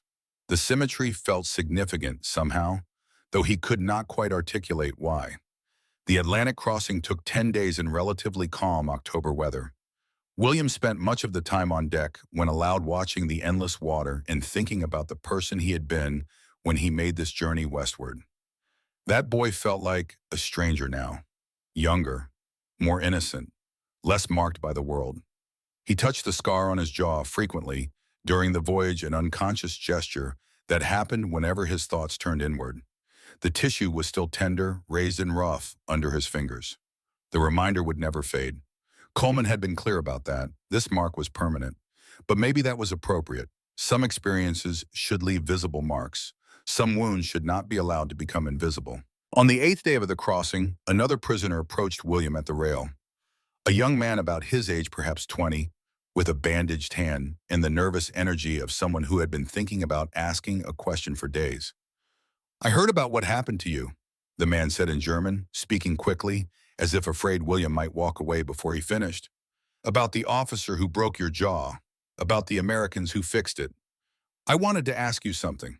William waited. Why would they do that? Why would the Americans spend all that time and resources to fix the jaw of an enemy prisoner? It doesn't make sense according to anything we were taught. William considered the question carefully. It was one he had asked himself hundreds of times during his months in American custody. The answer he had arrived at was both simple and complex. "I asked Dr. Coleman that question once," William said slowly. "He said that we're all human beings, that medical ethics don't stop at national borders, that treating me was the right thing to do, and that was reason enough." The other prisoner looked skeptical, his face showing the same cognitive dissonance William had felt months ago. "But the propaganda said Americans were monsters, that they would torture prisoners." "The propaganda lied," William said simply. "About many things. About who the enemy really was. About what kind of people we were fighting. The lies were comprehensive." He paused, choosing his next words carefully. "The officer who broke my jaw was German, my own commanding officer. The doctors who repaired it were American, my enemies. That taught me something about propaganda and about people, about how the categories were given don't always match reality." The conversation stayed with William for the rest of the voyage. How many other German soldiers believed the lies they had been fed? How many had died believing them? How many would return home carrying those false certainties, never forced to confront the dissonance between propaganda and truth? He did not know. He would probably never know. All he could control was his own understanding, his own choices about what lessons to take from his experience. Landfall came on a gray October morning. Bremerhaven appeared through the mist, and William's first thought was how small it looked, how damaged. The port that had seemed so significant in German propaganda was just a destroyed harbor in a defeated country, cranes working slowly to clear rubble that had been accumulating for years. The prisoners lined the rail as the ship approached the dock, most of them silent, processing what they were seeing. This was Germany, their homeland, the country they had been conscripted to defend. It looked nothing like the place they had left, nothing like the Germany of propaganda posters and patriotic songs. It looked broken. William stood at the rail and tried to prepare himself for what he would find beyond the port. If Bremerhaven looked like this, what would the rest of the country be like? What would Bavaria look like? What would be left of the village where he had grown up? The processing facility at Bremerhaven was chaos, barely contained by American and British organizational systems. Thousands of prisoners being moved through in waves, each one requiring medical clearance, identity verification, denazification, questionnaires, and assignment of travel permits. William's turn came in mid-afternoon. He stood in line for 3 hours, shuffling forward incrementally until finally reaching the processing desk, where a British corporal examined his papers with the weary efficiency of someone who had done this thousands of times. "Wilhelm Hayes," the corporal read from the file. 19 years old. Captured April 8th. Medical case transferred to America for treatment. He looked up at William. "How's the jaw?" "Working," William replied in English, the word coming more easily than it would have in German. "Still some pain, but working." The corporal nodded and stamped the papers. "You're assigned travel to Munich by train, should leave tomorrow or the day after, depending on capacity. Report to Barracks 7 for temporary housing." The denazification questionnaire was perfunctory and almost insulting in its simplicity. Had he been a member of the Nazi Party? Num. Had he held any official positions in party organizations? Number. Had he participated in war crimes? Num. Each question answered truthfully, each denial documented and filed. William had been a conscript for 2 months, barely trained, captured on his first real engagement. He had no party affiliation, no ideological commitment to the regime. He was simply a boy who had been swept up in the final desperate months when Germany was taking anyone who could hold a weapon. The official, reviewing his questionnaire, spent perhaps 90 seconds on it before stamping it cleared and moving to the next in line. The transit barracks were crowded and uncomfortable, but not actively cruel. Hundreds of men waiting for trains south, sleeping on thin mattresses, eating meals of watery soup and hard bread. The mood was muted and somber, relief at having survived mixed with anxiety about uncertain futures. William found a corner bunk and claimed it by setting down his small pack. He sat and wrote in his notebook documenting what he was seeing and feeling. The destroyed port, the crowds of returnees, the sense of collective defeat that hung over everything like smoke. In the bunk next to him, an older man was crying quietly. William did not ask why. Everyone here had reasons to cry. Lost families, destroyed home, futures that had disappeared into the rubble of the war. The train to Munich departed 2 days later, packed beyond capacity with returnees heading south. William found a space near a window in a car designed for 50 passengers, but holding nearly twice that number. The landscape that rolled past the windows was a catalog of destruction. Hamburg appeared first, and William's breath caught when he saw the extent of the damage. Entire neighborhoods reduced to rubble. Buildings that were just hollow shells, walls standing, but roofs and floors gone. Reconstruction crews worked everywhere, but the scale of destruction was so vast that progress seemed impossible. How did you rebuild a city when half of it had been turned to dust? Hanover was worse. Frankfurt was a skeleton. Stuttgart showed signs of reconstruction, but the damage was still overwhelming. William had known intellectually that Germany had been bombed extensively, but knowing and seeing were different things. The reality of defeat, rendered in collapsed buildings and burned-out factories and cratered streets, was more profound than any propaganda could have prepared him for. The other passengers were mostly silent as they passed through the destroyed cities. What was there to say they had lost? Comprehensively. Totally. The evidence was everywhere. But as the train moved south into Bavaria, the landscape changed. The countryside had been largely spared the worst of the bombing. Fields and forests stood intact. Small villages appeared almost normal from a distance, their churches and houses whole. Almost normal. But when the train stopped in small stations, William could see the details. Bullet holes in walls. Windows covered with boards instead of glass. Gardens turned into vegetable plots to supplement inadequate food supplies. The damage was more subtle here, but it was present. The train reached a rural station 10 kilometers from William's village late on an October afternoon. He stepped off with 5 other men, heading to nearby towns, all of them carrying small packs with everything they owned. They stood together on the platform for a moment, uncertain and overwhelmed. Then one of them said something about reaching home before dark, and they began walking. The road south was the same one William had walked hundreds of times before the war. Every curve was familiar. Every landmark sparked memories. The old oak tree where he used to climb as a child, the stream where he learned to fish, the crossroads where the village boys would meet to play football. The familiarity was both comforting and disorienting. These places had not changed, but he had changed so profoundly that walking through unchanged landscape felt like being a ghost in his own past. The other men peeled off one by one as they reached their destinations, calling out brief farewells. William continued alone for the last 3 kilometers, his pace slowing as he approached the village. Anxiety built with each step. Would his mother recognize him? Would the scar on his jaw make him a stranger? Would Thomas remember the brother who had left or only see the soldier returning? The village appeared around a bend in the road just as he remembered it. The church steeple rising above the houses, the cluster of buildings that formed the small center, the surrounding farms spreading out into the countryside. Some damage was visible. Bullet holes pocked the church wall. A few houses showed signs of hasty repairs boards covering broken windows. But the village was fundamentally intact, standing, alive. William's pace slowed further as he entered the village proper. A few people were on the street going about their business. They glanced at him, at his faded Wehrmacht uniform and the scar on his jaw, and looked away quickly. Either they did not recognize him, or they chose not to acknowledge a returning soldier. Shame, perhaps. Or simply exhaustion with everything the war had brought.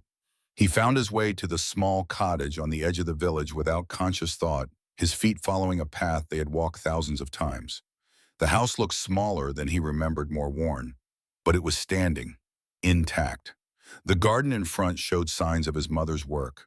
Vegetables growing in neat rows, herbs along the fence. The same practical efficiency he remembered from childhood. His mother was outside hanging laundry on a line stretched between two posts. Margaret Hayes at 47, her hair more gray than brown, now her dress worn and patched but clean. She moved with the same efficient motions William remembered, hanging sheets with practiced economy. He stopped at the garden gate and watched her for a long moment, trying to find his voice, trying to make the word form properly around the reconstructed bone and scar tissue. Finally, he managed it. Mutter. Mother. The word came out rough and slightly distorted, his speech still affected by the injury. But it was unmistakably his voice. Margaret froze mid-motion, a clothespin halfway to the line. She turned slowly as if afraid that sudden movement might dispel whatever she was hearing.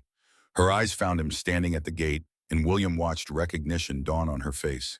Confusion first, as if she could not quite believe what she was seeing. Then certainty. Then overwhelming emotion. The clothespin fell from her fingers. The wet sheet dropped back into the basket, forgotten. She ran. William had time to brace himself before she collided with him, her arms wrapping around him with surprising strength for such a small woman. He caught her in an embrace that hurt his jaw, but which he would not have broken for anything. She was smaller than he remembered, more fragile. But she was here. Real. Alive. Mein Junge, mein Junge, mein Junge. My boy, my boy, my boy. She said it over and over, like a prayer or a spell, her voice breaking on each repetition.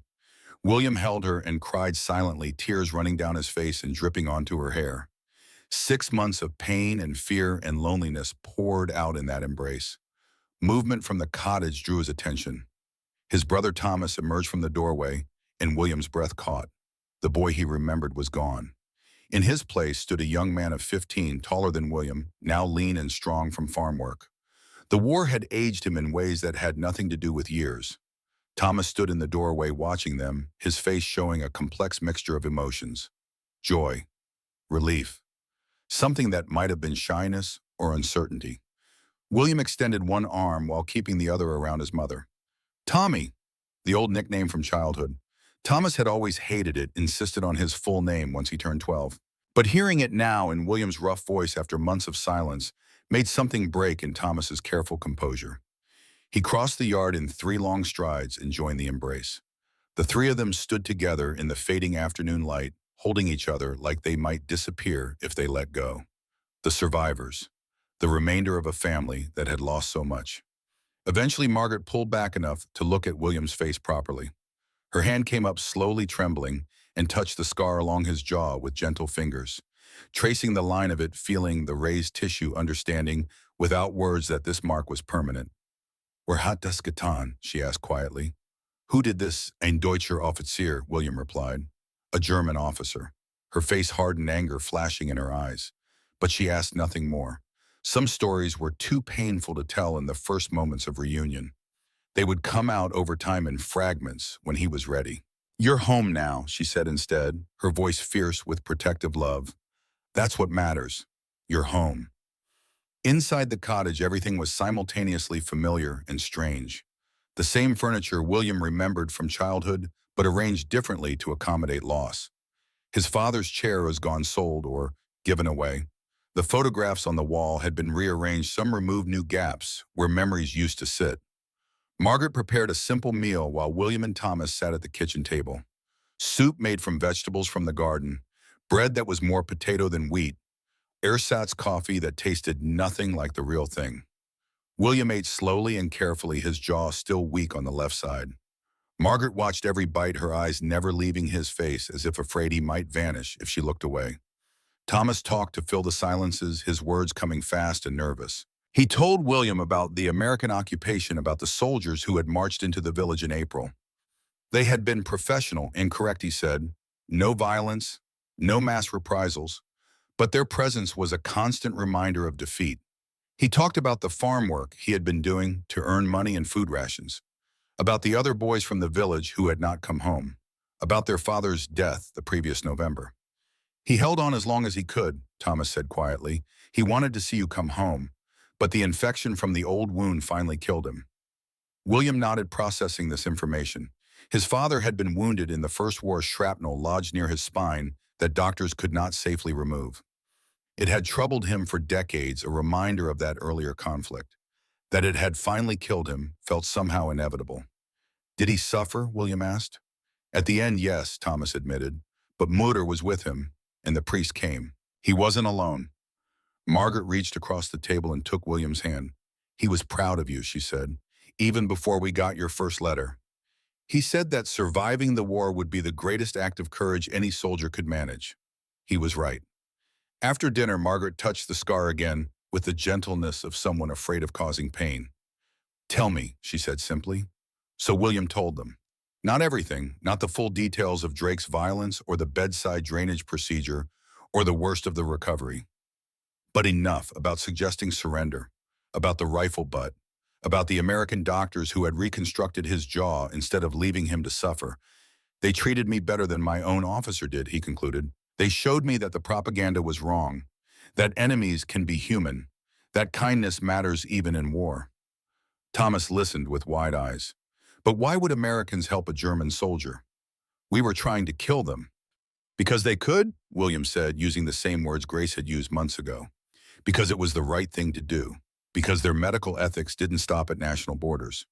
He pulled Grace's Bible from his pack and showed them the inscription. The nurse who took care of me gave me this before I left. She wrote that she hoped I would build a good life. Margaret read the inscription, slowly sounding out the English words. When she reached the Bible verse about plans for hope and a future, her eyes filled with tears again. Then we will not disappoint her, she said firmly. We will build a good life. We will rebuild from these ruins. We owe it to those who saved you.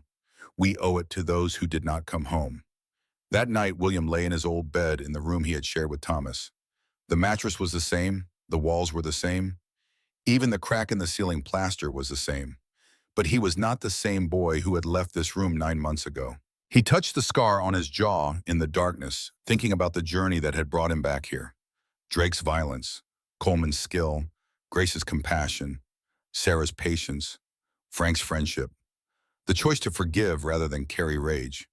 He had survived when millions had not. That fact carried weight and responsibility. He owed it to the dead to live well. He owed it to those who had helped him to make something good from the wreckage. The question was how? How did you rebuild a life in a defeated country? How did you build a future from ruins? He did not have answers yet, but lying there in the darkness of his childhood room with his mother and brother sleeping nearby, and his father's absence palpable in every corner of the house, William made himself a promise. He would not waste the life he had been given back. He would not let bitterness or rage define him.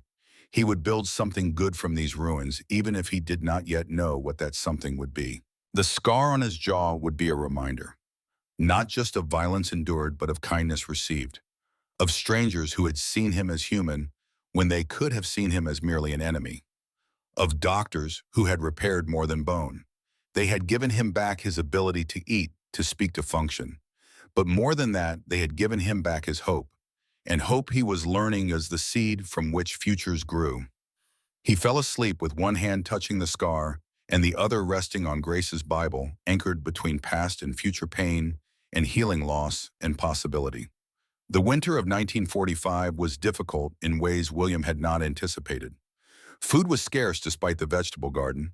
Coal was expensive and carefully rationed. The American occupation forces in Bavaria maintained order, but their presence was a constant reminder of defeat.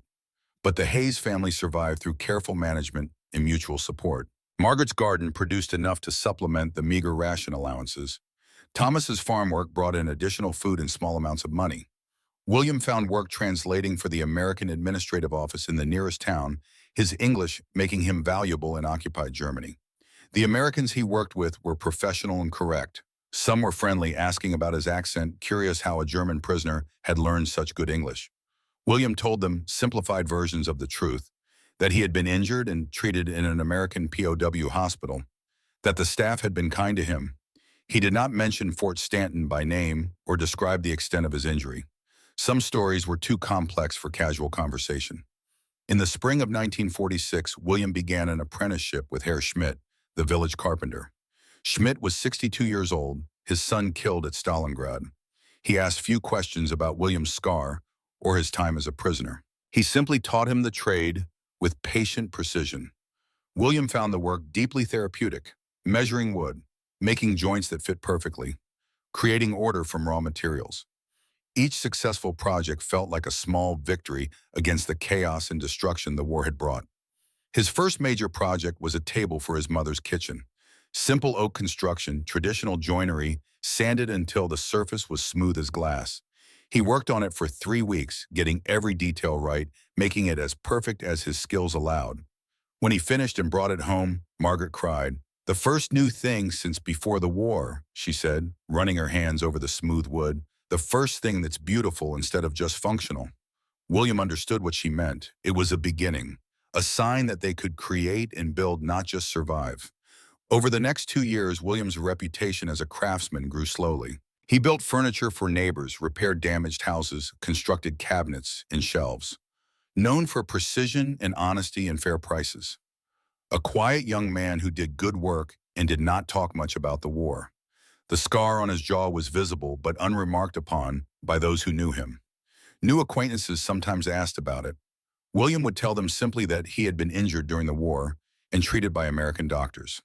Most people accepted this explanation without pushing for details. The jaw itself continued to function adequately despite the permanent limitations Coleman had warned about. The left side remained weaker than the right. Cold weather made the bone ache deeply, but William could eat, could speak clearly enough to be understood, could live a normal life. That was enough. More than enough. In the summer of 1948, at a village festival celebrating the harvest, William met Anna Richter. She was 23, a teacher's daughter from a neighboring town with dark hair and intelligent eyes that noticed everything. They met at the dancing, though William did not dance. The vigorous movement made his jaw ache, so he stood at the edge of the celebration, watching others enjoy themselves. Anna approached him with 2 cups of cider. "You look like someone who could use a drink and a conversation," she said, offering him 1 cup. William accepted with a small smile. "Is it that obvious I don't want to dance?" "It's obvious something prevents you from dancing." Anna said, her eyes flicking briefly to the scar on his jaw. "I thought perhaps you might enjoy talking instead." They talked for hours that evening, about books they had read, about the work of rebuilding Germany, about hopes for a future that seemed distant but worth imagining. Anna was well-educated and thoughtful, unafraid to discuss difficult topics. She noticed the scar but did not ask about it directly. When the conversation naturally touched on the war, she listened without judgment as William explained in general terms that he had been injured during the surrender and treated as a prisoner of war. "You survived," she said simply. "That's what matters." The statement was so similar to what Grace had said years ago that William felt a shock of recognition. Some truths were universal, spoken in different languages by people who had never met. "Yes," he agreed, "I survived." Their courtship developed slowly over the following months. Walks through the village and surrounding countryside, attendance at church services, dinners with both families, the traditional progression of a relationship in rural Bavaria. Anna learned more about William's injury over time, the story emerging in fragments. About Drake's assault, about the American doctors, about the choice to forgive rather than pursue revenge. She listened to each piece without shock or pity, simply accepting it as part of who he was. "The Americans showed you something important," she said after hearing about Fort Stanton and Coleman's surgery. "They showed you that enemies can still be human, that kindness transcends conflict." "Yes," William said, "that's exactly what they showed me. And you've carried that lesson forward," Anna observed. "I see it in how you treat people, how you work. You build things instead of destroying them. You choose kindness over bitterness." William had not thought about it in those terms before, but Anna was right. The lesson he had learned in American captivity had shaped the man he was becoming. On Christmas Eve of 1949, after 18 months of courtship, William proposed. The ring was simple, the band hammered from old silver by the village silversmith. But he had made the wooden box himself, carved with intricate patterns that showed his skill as a craftsman. They stood on the church steps with snow falling around them, and William asked Anna in careful words if she would marry him. She said yes without hesitation. The wedding was planned for June of 1950, giving them time to prepare and save money and make arrangements. William used the months to build their house on land his family owned, creating a home with his own hands. In April of 1950, an unexpected letter arrived from America. The envelope was thin, but the return address made William's hands shake. Grace Abbott, Richmond, Virginia. He opened it carefully, hardly daring to believe she had remembered him after 5 years. The letter was written in clear, simple English that William could read easily now. Grace wrote that she had married an army doctor in 1947, that they had 2 children, now a boy and a girl, that she was still nursing, though, in a civilian